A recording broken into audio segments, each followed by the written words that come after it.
સુરત કલેક્ટરાલય ખાતે મતદાન જાગૃતિને લઈ રંગોળીઓ તૈયાર કરાઈ છે। શાળાની વિદ્યાર્થીનીઓ દ્વારા લોકોમાં મતદાન અંગે જાગૃતતા આવે તે માટે રંગોળી તૈયાર કરાઈ છે। સુરત જિલ્લા ચૂંટણી તંત્ર દ્વારા મતદાન જાગૃતિને લઈને અનેક પ્રયાસો કરવામાં આવી રહ્યા છે।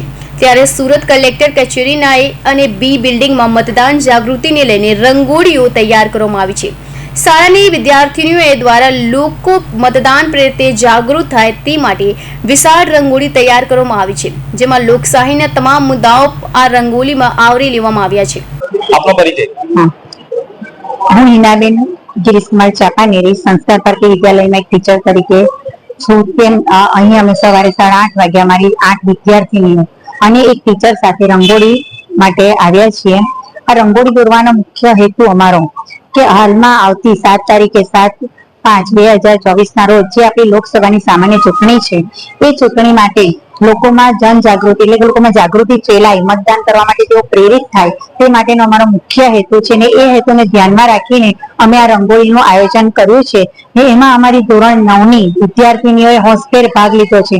9મા ધોરણની વિદ્યાર્થીનીઓ હોવા છતાં પણ તેઓ એ માટે ખૂબ જ જાગૃત છે અને અમારા ચિત્રમાં અમે બધી જ વિગતો અંદર આવરી લીધી છે। અંદર યુનિટ કંટ્રોલ યુનિટ છે, બેલેટ યુનિટ છે, તેમ છતાં કોઈ લોભામણી વસ્તુથી આકર્ષાવી નહીં અને પોતાનો કિંમતી મત પોતે બીજાને ન આપી દે અને તે યોગ્ય વ્યક્તિને જ તેઓ ચૂંટે તેવી યોગ્ય વ્યક્તિને તેઓ મત આપે પોતાનો કિંમતી, એ હેતુથી અમે અહીંયા રંગોળીમાં હોંશભેર બધાએ ભાગ લીધેલો છે। અને અમારો મુખ્ય હેતુ કે આપણે આ વર્ષની લોકસભાની સામાન્ય ચૂંટણી 2024માં 100% મતદાન થઈ શકે એ માટે પણ અમે લોકોને ખૂબ પ્રેરિત કરવા માટે ઈચ્છીએ છીએ।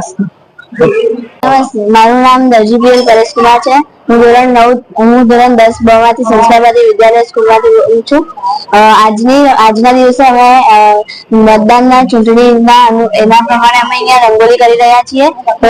રંગોળીમાં અમે એ દર્શાવી રહ્યા છીએ કે બધાએ પોતાનો હક એટલે કે બધાનો મતાધિકાર મેળવવો જોઈએ અને બધાએ મત આપવો જોઈએ અને બધાએ યોગ્ય રીતે મત આપવો જોઈએ।